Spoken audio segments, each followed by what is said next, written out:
Flash Info sur Al24 News, bonsoir à tous.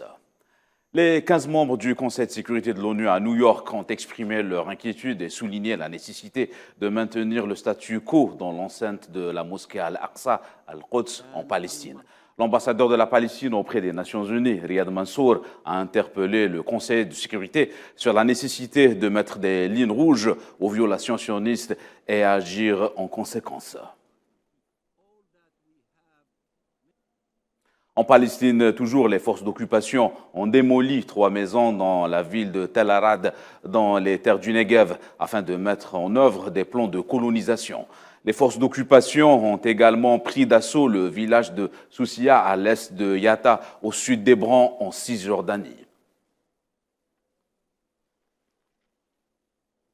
Suite à la réunion du Caire entre Khaled El-Mashri et Aguila Saleh, la mission des Nations Unies en Libye, présidée par l'envoyé spécial Abdoulaye Batili, a réagi officiellement via un communiqué.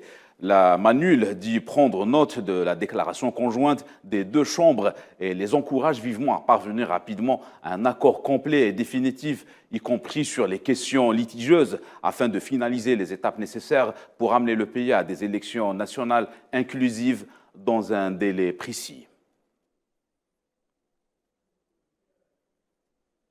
Dans les territoires sahraouis occupés, les forces de l'armée populaire de libération sahraoui ont mené de nouvelles attaques contre des positions de soldats d'occupation marocaine dans le secteur de Mahbes à Bir el-Halou. Selon un communiqué du ministère de la Défense sahraoui, des unités avancées de l'armée ont ciblé les retranchements des forces d'occupation marocaines dans les régions de l'Aria Laged et Gouirat Oulad Bellal.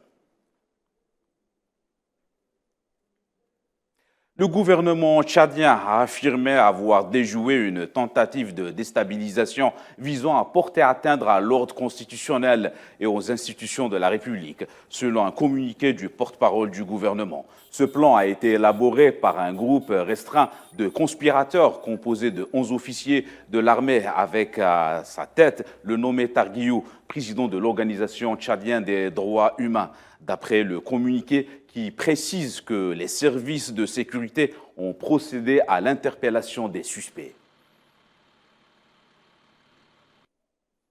Le président congolais Denis Sassou Nguesso a annoncé que son pays allait abriter une réunion du comité consultatif permanent des Nations Unies chargé des questions de sécurité en Afrique centrale. L'événement se déroulera du 12 au 15 au 16 janvier prochain.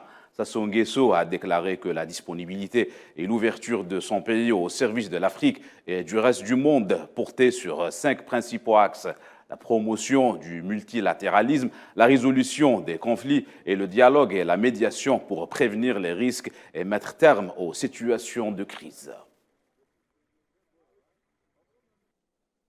Le corps médical en France bat le pavé de nouveau, excédé par des dégradations des conditions socio-économiques de leur profession. Les médecins libéraux ont occupé la rue par des milliers jeudi après-midi à Paris pour obtenir une revalorisation de la consultation. Cette nouvelle contestation est le point d'orgue d'un mouvement de grève entamé après les fêtes de fin d'année pour réclamer un doublement du tarif de la consultation.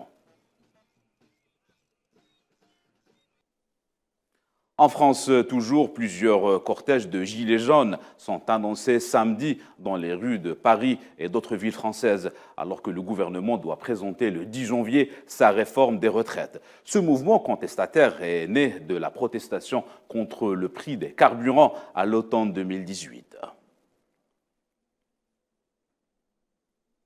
En Ukraine, quelques heures après le début de la trêve, des bombardements ont été signalés à Bakhmout et également à Kramatorsk et dans la région de Donetsk. Certaines sources ukrainiennes dénoncent également des bombardements sur la ville de Kherson.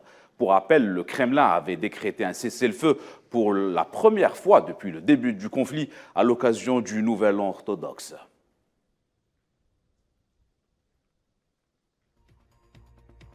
C'est la fin de ce Flash Info. Excellente suite de programme.